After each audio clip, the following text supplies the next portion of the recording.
আমরা এই পর্বে দেখব অ্যালগরিদম অ্যানালাইসিসের বিগ ও নোটেশন, যেটা দিয়ে টাইম কমপ্লেক্সিটি অ্যানালাইসিস করা হয় একটা অ্যালগরিদম লেখার পর সেটা কতটুকু ইফিশিয়েন্ট সেটা জানার জন্য আমাদের বিগ ও নোটেশন জানা জরুরি। তো সহজ কিছু উপায় আমি বলে দেবো, ইন ডিটেলে যাব না, অনেক ম্যাথমেটিক্যাল টার্ম আছে। তো আমরা শুরু করি। তার আগে একটু দেখে নেই যে আমরা এর আগের ভিডিওতে কী কী শিখেছি, যে স্টেপস ইন প্রবলেম সলভিং কী কী স্টেপস আছে। অ্যালগরিদম অ্যানালাইসিসের মধ্যে আমাদের space complexity, time complexity, then pseudocode. তো স্পেস কমপ্লেক্সিটি নিয়েও কথা বলবো না এখন, সুডোকোড নিয়েও কথা বলবো না, আমরা টাইম কমপ্লেক্সিটি নিয়ে ডিটেলে কথা বলবো। তো আমরা এর আগে আরও দেখেছি এক্সপেরিমেন্টাল অ্যাপ্রোচ প্রবলেমস, কারণ প্রবলেম কী থাকবে।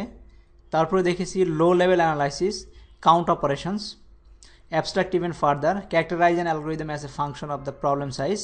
So input data equals to array, that means problem size is n, capital N, length of the array. Input data matrix, the problem size is n into m.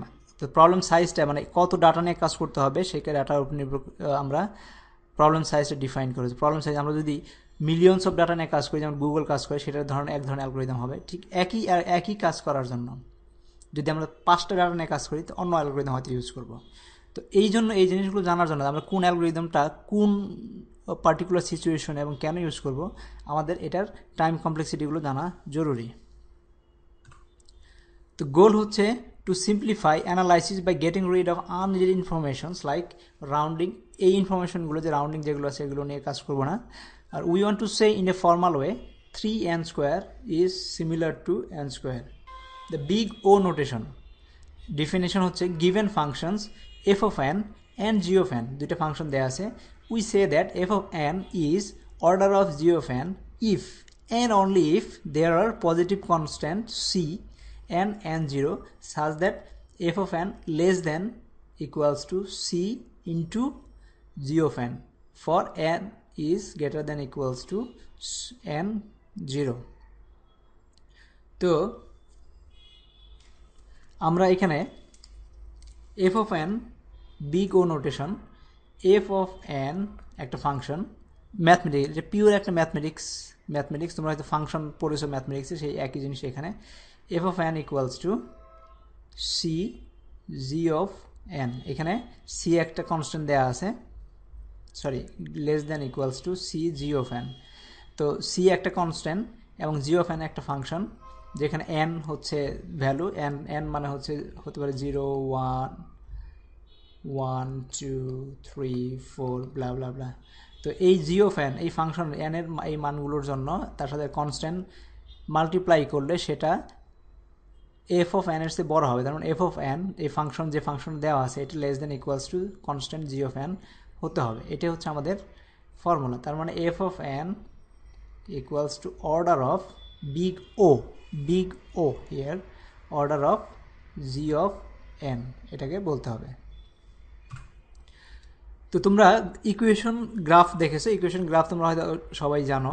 তো আমি just এখানে দেখাচ্ছি একটা f of n equals two, যদি 2n + 6 এটা যদি আমাদের equation হয়, তাহলে আমরা যদি n এর মান যদি 0 বসাই, তার মানে পাচ্ছি আমরা 6, 2 × 0 0 + 6। যদি n এর মান 1 বসাই, তারপর 2 + 6 আমরা পাবো 8। যদি 3 বসাই, 3 × 6 6 + 6 সরি 2 যদি বসাই তাহলে 2 × 2 4 4 + 6 is 10। যদি 3 বসাই তাহলে পাবো 12। যদি 4 বসাই তাহলে পাবো 14, 4 × 2 = 8 + 6 14, সো অন। তো এটা যদি আমরা গ্রাফে নিয়ে যাই, এই এক্স অ্যাক্সিসকে যদি আমরা n হিসেবে রিপ্রেজেন্ট করি, আর ওয়াই অ্যাক্সিসকে যদি f of n হিসেবে, যেমন ফাংশনের ভ্যালু যেটা আসছে সেই ভ্যালু হিসেবে রিপ্রেজেন্ট করি, তাহলে আমরা এই গ্রাফটা পাবো।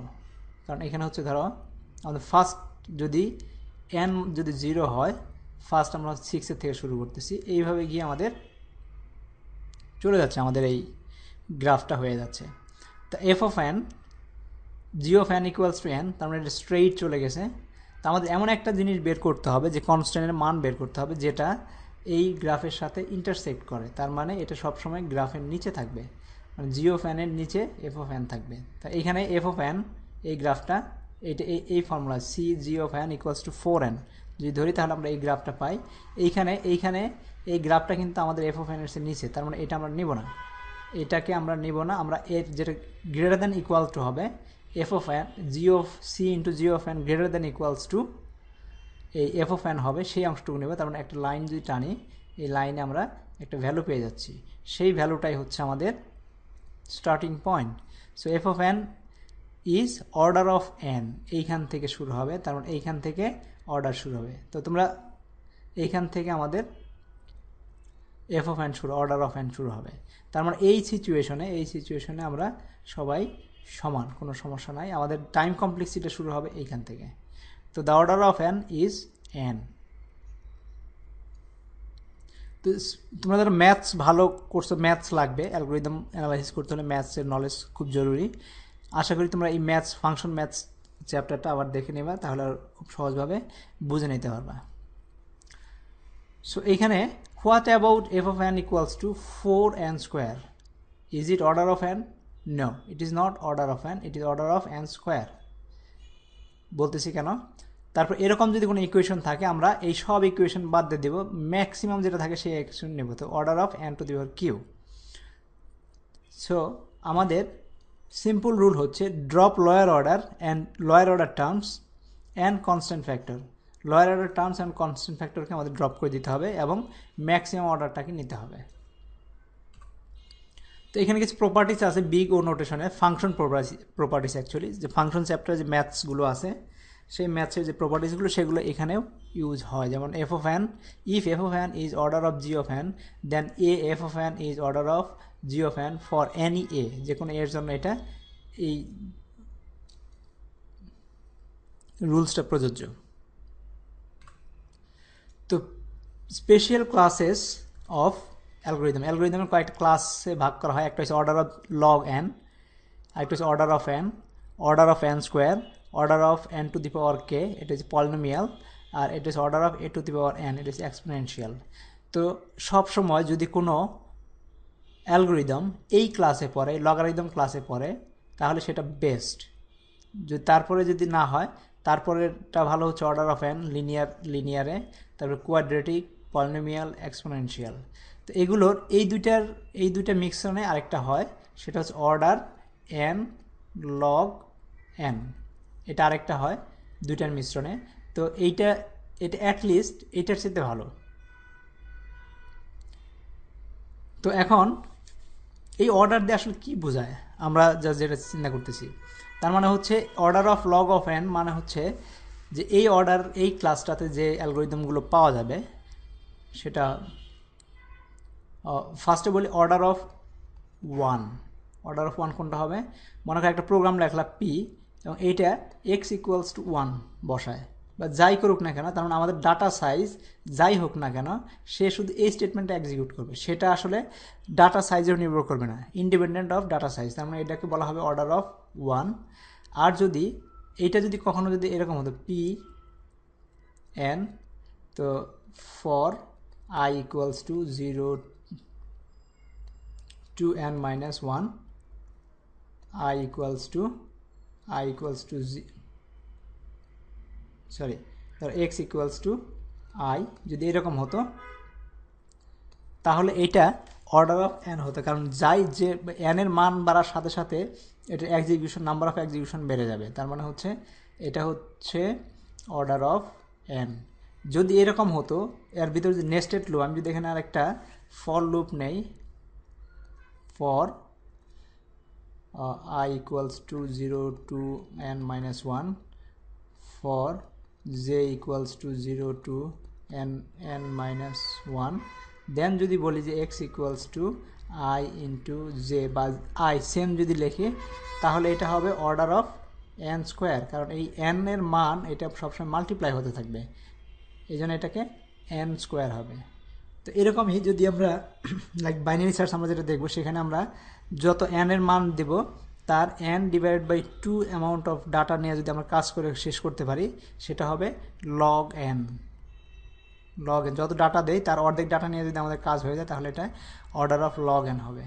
তো আমরা যদি দেখি এখানে জাস্ট কিছু n এর মান যদি 0 হয় তাহলে log n equals two 0, sorry n এর মান যদি 1 হয়, n এর মান মানে ডাটার সংখ্যা যদি 1 হয় তাহলে log n সময় নেবে সবচেয়ে কম, n1, n log n এই দুটো গুণন করলে 0, n square 1, n to the power Q 1, 2 to the power 1 equals to 2 এক্সপোনেনশিয়ালে গিয়ে 2 সেকেন্ড। যদি আমরা এটা সেকেন্ড হিসেবে ধরি তাহলে এটা টাইম সবচেয়ে বেশি নেবে। ঠিক একইভাবে আমরা n এর মান যদি 2 করি তাহলে log মানে n মানে হচ্ছে ডাটার মান, যদি 2টা ডাটা নিয়ে যদি কাজ করি, আর ধর 5টা ডাটা নিয়ে যদি কাজ করি, 6টা ডাটা নিয়ে যদি কাজ করি তাহলে log n এই অ্যালগরিদমটা নেবে 5 সেকেন্ড, যদি সেকেন্ড ধরি এটা 32 সেকেন্ড, এটা 160 সেকেন্ড, এটা 1024 সেকেন্ড, এটা আস্তে আস্তে বেড়েই যাচ্ছে। তো তুমি কীভাবে কত এফিসিয়েন্টলি প্রোগ্রামটা লিখতে পারতেছো, যে তোমার এই ক্লাসের অ্যালগরিদমটা এই ক্লাসে পড়তেছে কিনা, এই ক্লাসে পড়ে নাকি এই ক্লাসে পড়ে, তার উপর নির্ভর করবে এটার ইফিসিয়েন্সি, টাইম কমপ্লেক্সিটি। তো রিলেটিভ অফ দ্য বিগ ওর মতো আরেকটা আছে বিগ ওমেগা।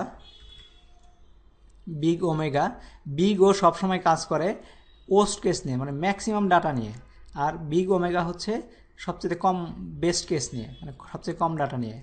আর বিগ থেটা এটা হচ্ছে টাইট ওমেগা আর বিগ ওর মধ্যবর্তী একটা অংশ। So big omega think of it as a inverse of order of N. Big theta combined both big O big omega. তো এগুলো হচ্ছে বিভিন্ন ধরনের অ্যালগরিদম ক্যালকুলেশন। আমি ইন ডিটেলে যাব না, কারণ এই ভিডিওটা অনেকেই দেখবে যারা সহজে জিনিসটা বোঝার চেষ্টা করবে। আশা করি অলরেডি তোমরা বুঝে গেছো অর্ডার অফ এন কোন অ্যালগরিদম কেমন বের করতে হয়, অর্ডার অফ 1 0 কীভাবে বের করতে হয়। সো আরও আছে লিটল ওমেগা, লিটল থেটা,